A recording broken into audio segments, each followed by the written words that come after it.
Hi, I'm Steve Lentini, and I'm your host for the podcast Different Thinking for Different Times. This episode is season 5, episode 13. And I might be wrong about that, but it'll be in the description. Going forward, and for each and every episode, there'll be a part of this topic. I'm going to be talking about the small minded thinker that resides in all of us, and I guess at least in me. But I ask people when I speak, I'll ask the crowd by a show of hands, how many of you have this incessant little voice that talks to you 24 hours a day? And especially in times of frustration or sadness or anger or disappointment or what seemed like a failure. And or with things or people we disagree with, events we disagree with, especially in politics and all the people that are leaders, right? They're pointing fingers and not accepting accountability and not working to compromise because they want to win. They want to get advantage over the other party, whatever it is. And that's to the detriment to the people they lead. Plus, it doesn't model a very good behavior. Now, I also want to talk about things that I have upcoming. So I have recently been certified and added as a partner my Southwestern Consulting, and it's a great organization. They align with my values, and I can add many coaching clients and training events because they have a staff of over 200 coaches and trainers that can help supplement my work. And so then I share in that revenue, and I can choose to individually coach some of the people or do the training events as so fit with my schedule. So I thought about expanding my thinking. So it goes in line with this episode and this podcast. How was I going to leverage my time and grow my audience and my revenue so that I can share it with more people, right? I'm doing good with it. I'm not leaving here with any money or anything. And I've already been to what's next. For those of you that have listened to my podcast, you know that I had a near-death experience on November 18th, 2002. It'll be 22 years this November. And what was so fascinating and mind-blowing about that event was that none of this small-minded thinking goes with us when we leave here, this temporary physical existence, and we head into the infinite. We're one with the infinite in that moment. So fascinating. And back in my body, of course, all those type of thoughts came back when I was back in intensive care.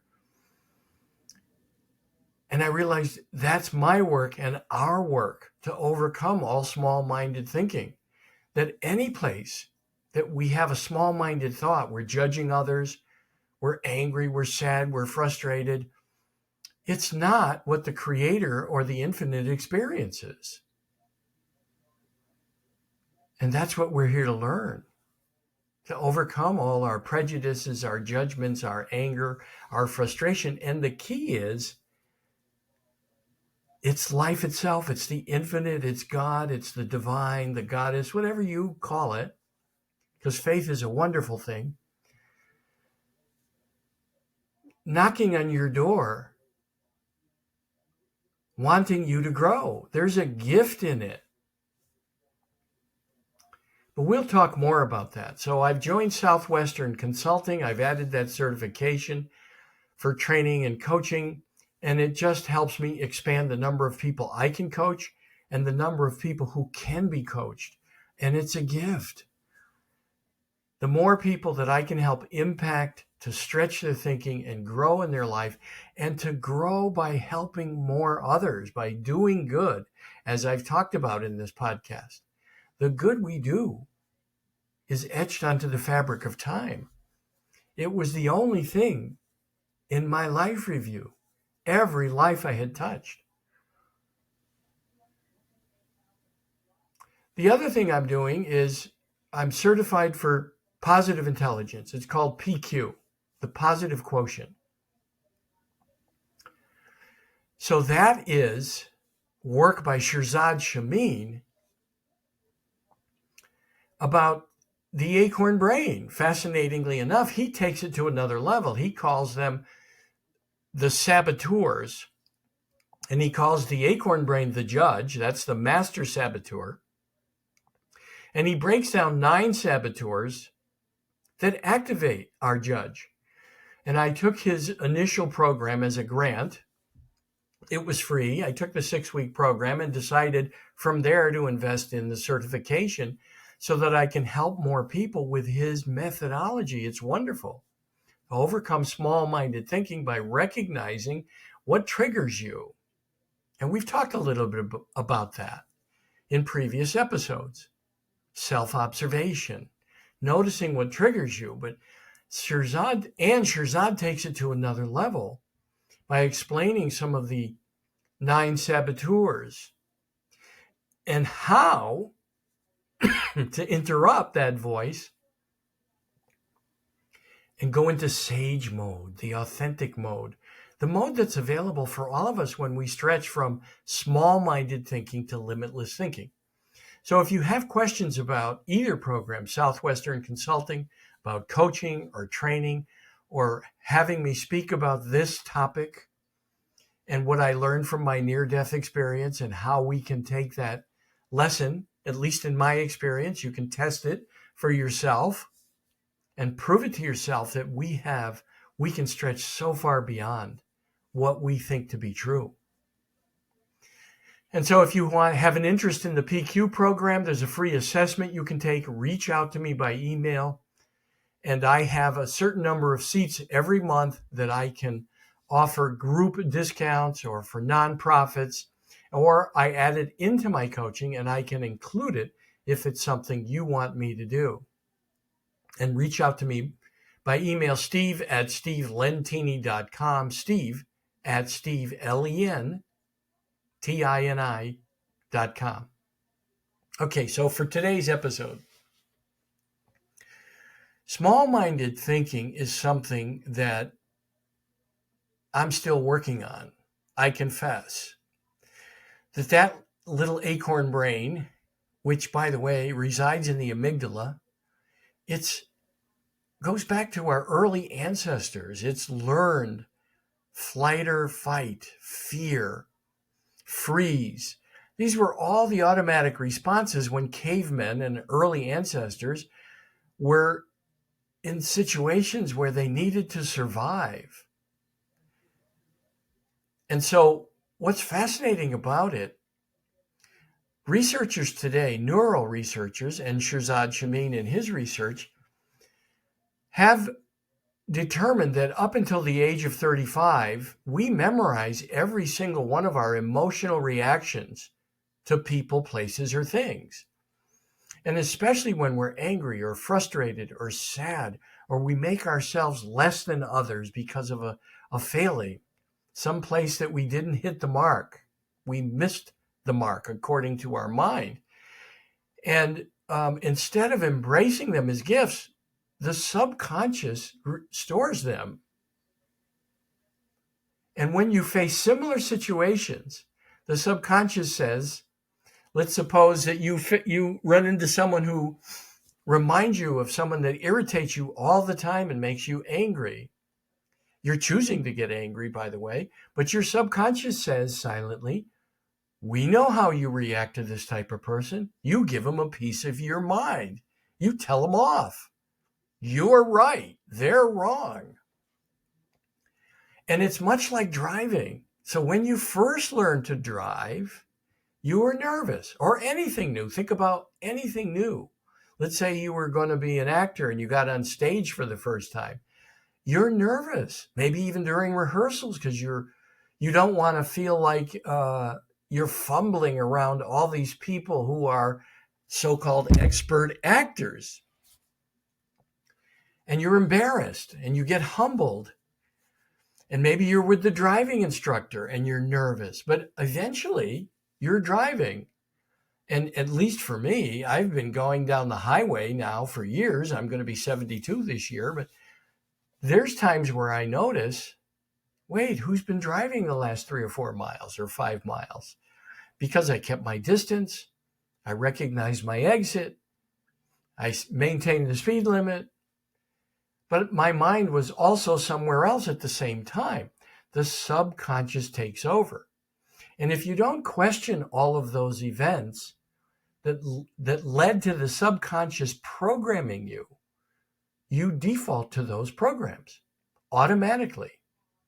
And so I didn't learn this until I was in my mid 40s and really experienced an awakening at age 50 when I had my near-death experience. And I realized I had programmed myself and I was defaulting to letting what Maria Rilke called the little hooligan. He asks, that's what he called the little voice. He asks, will you let the little hooligan run you or will you run it? George Ivanovich Gurdjieff called it the machine. Will you let the machine run you? And what I've discovered is I can run it, at least in my experience. I've proven it to myself by reprogramming what the subconscious has learned about how I reacted to past events. When I'm working with people, I hyphenate the word react. I've been saying this for years and just calling it the acorn brain. Because reacting is something previously learned from our past. So even though I was not aware in the earlier years of all these studies, I knew it was something I had previously learned and that I could reprogram it or remind myself, as Joe Dispenza likes to say. So there are programs, I have programs that can help you remind yourself. I want you to think for a moment about computers. On your phone, your iPhone or your Android, or on your desktop, there's all kinds of things you can click on. And they open up and they run a program. But there's something fascinating about how programmers created this because they need a program running the program. So for Apple users, it's iOS. Android, it's the Android operating system. If you've got a desktop, it could be Windows or Apple. But there's program underneath the programs. That's what you have if you don't question it. You have an automatic program running all your programs. And if you click on anger because a certain person or situation reminds you of the times you've been angry or frustrated, or perhaps it's an event that occurs that makes you sad or feel less than or depressed, or you've had a recent failure, something you called a failure, or a place where you missed the mark. The program running the program says, here's what you do. You get sad or you get angry. You can, if you catch those moments, reprogram them. And what I suggest to people who don't take the positive intelligence program, the PQ program, he calls it the positive quotient, much like the IQ, right, the intelligence quotient, or the EQ, the emotional quotient. PQ can expand your EQ, and EQ can be expanded throughout a lifetime, whereas IQ is pretty much static by the time you're in your 20s. So with any kind of a program to stretch your thinking, you need a physical break, something that will ground you. A few deep breaths. I tell people, get up and walk around your office chair if you have to. And then really, when you sit down, really feel yourself sitting in the seat. But what will ever ground you? And then ask yourself, what would the wise one in me do? What would be something new? How can I respond differently? And a response could still get anger from someone, but if you stay grounded, you'll say, well, I see you're upset with that. Talk to me about it. Tell me more about it. You will not respond. And when you want to defend something or perhaps make someone else wrong about what they're saying, I want you to remember this. Shirzad Shamin says 10% of whatever anyone says is probably true. Now, it could be more, but the way to respond to someone is I hear what you're saying and I agree with part of that. And here are my thoughts, or here's what I think. But use the word and, not but or however.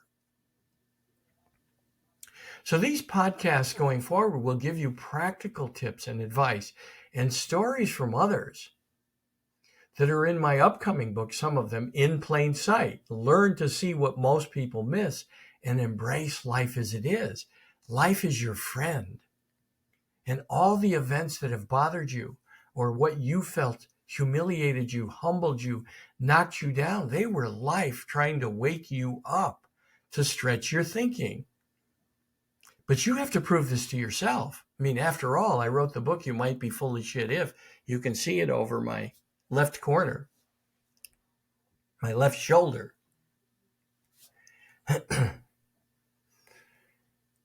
We're all full of shit somewhere. We have to get over ourselves. And each of us have to do it individually to improve society. I mean, people want to demonstrate and make many, many others wrong by being right. But there's no way to win using that kind of thinking. It's small-minded thinking. People today are in one party or another and making everyone wrong. In fact, it's one of the reasons I'm an independent, because I've been both, and both sides are crazy. And our leaders are crazy. They're like acorns, thinking it's complete. When an acorn thinks it's complete, it's a nut. It will never become an oak tree. So if you have any questions, if you'd like to talk to me about some of the work I do, Steve, L as in Linda, E-N as in Nancy, T as in Tom, INI.com. Steve at stevelentini.com. I have a lot of videos about some of these topics on YouTube. You can go to my YouTube channel at Steve Lentini. And I urge you to prove it to yourself. Never follow anyone blindly, even me. And if I ever tell you I found the way, run away.